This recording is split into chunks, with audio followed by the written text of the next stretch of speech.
Hi everybody, my name is Nathan.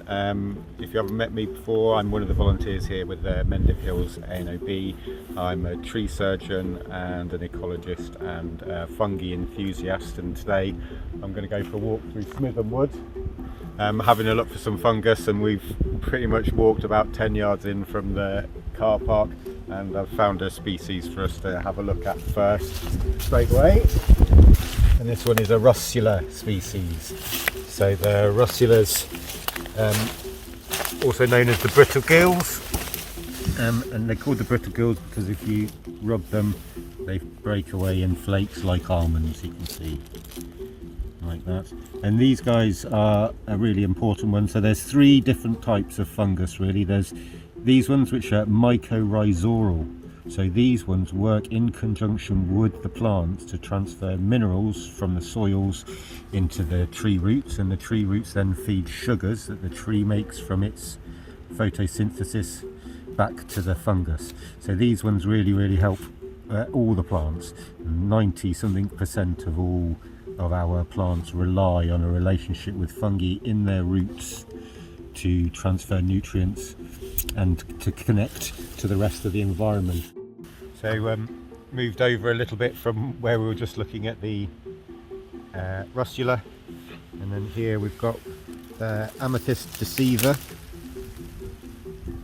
So it's not quite as purple as it would have been to start off with, but it is still the amethyst deceiver, and you can actually see if I bend it over a little bit, see the gills in there.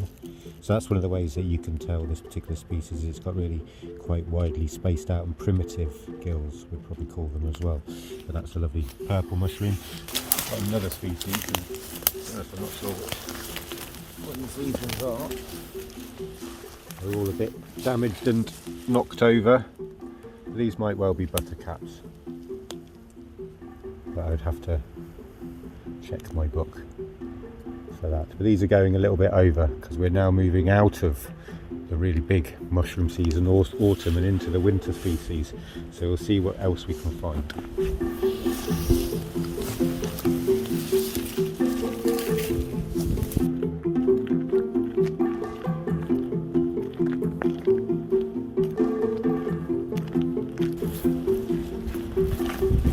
So found one over here, and this is growing on one of the trees that you look for if you're a fungi hunter. So there's 4 trees really to look for, and that's birch, beech, pine and oak. They're the ones with the really complex relationships with fungi. If you find those trees, usually you'll find fungi. This one. So what tree have we got here, Nathan? This is birch. Dead birch. These bits that it's growing on are now dead, and there's actually a little something else down there. Look as well. Oh yes. Little mycelium down here. And so this one is one of the other groups of fungi. So this one is the birch polypore, and the birch polypore is a polyporous mushroom, and so that's how it reproduces, through pores on its undersurface rather than gills. But this is a parasite, and this is a killer of birch trees. So we've seen the mycorrhizal, so the ones that aid trees. This is a parasite, so this kills trees. But it's still of great interest because this one is part of your wood crafts for first aid. You can cut a plaster out of the skin of this fungus, and it has antiseptic properties. The final group of fungus are the rotters. They're the saprotrophs that basically break down dead material and put that resources back into the soil to be used. So if you have an ancient woodland and you have a good cover of leaf mulch, and all of that system is recycling correctly, in a single gram of good woodland soil you'll find up to 100 metres of fungal mycelia. So, and they're like strings all bundled together. Yeah, so the bit that we see, and I've seen another species over here. So this is the fruiting body. So this is its reproductive organ. This bit that we see is a tiny fraction of what the actual living organism is. this is what it grows to send out its spores to reproduce. The actual living thing is a mass of tiny wires, these tiny filaments called mycelium and hyphae that run through the soil, either breaking down dead material or gathering material to feed to the trees. And so they play a really important role. And yes, we see this part, but actually this is only a very small part of the living whole.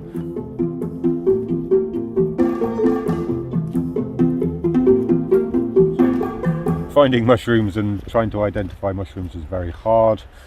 Well, finding them is easy, identifying them is quite hard. So here we have a group of little brown mushrooms. How to tell what they are, you never can, so I have picked one to have a look, and it's a thing for all the senses. What you have to do is find out, is the cap slimy, or is it dry, does it have scales, does it smell of anything in particular, and this one doesn't, maybe slightly buttery, so these might be butter caps that have just gone a little bit over. So it really is a feast for all the senses, but I can't tell you what that one is, but I can tell you what this one is. And this one's another important one. So this is another rotter, and this is probably one of our commonest fungi. This is turkey tail, turkey fantail, Trametes versicolor, and it comes in so many different colours, that's why it has its name versicolor. And this one's an interesting one because again it's being used by in medicine now, and it is being used as a addition to chemotherapy to help people be able to get over the effects of chemotherapy. It's a great restorative and assister of that process. So another group of fungi that's quite hard to differentiate, quite a lot of them from each other, is the small little species known as the bonnets. This one's got nice white gills. The mycenas, the mycena, they're called bonnets because they kind of look like little hats. We've got another one just underneath the bracken to the right there. So are these rotters as well? Yeah, so these are all breaking down the plant material. So if you turn over enough of these leaves, you'll start finding the mycelium, so the tiny strands and hyphae that are the body of the fungus. Yeah. And there's some. Aha, yes. So here is some mycelium. And that's the little network that's spreading through this leaf material. So they're eating all the dead leaves. So basically they're breaking it down. And it's amazing the things that they have. So as a tree surgeon, when I was learning about tree work, we learnt about this thing called compartmentalization of disease in trees. You'd cut a log and it'd have all these marks and lines in it, and we used to thought that was the tree defending itself, but what it actually is that all of that middle material in the wood is dead. It's of no use to the tree whatsoever, apart from providing perhaps some structure. But it is a resource for the fungi, and all of these lines and marks are actually the marks of the fungus fighting with other fungus over these resources.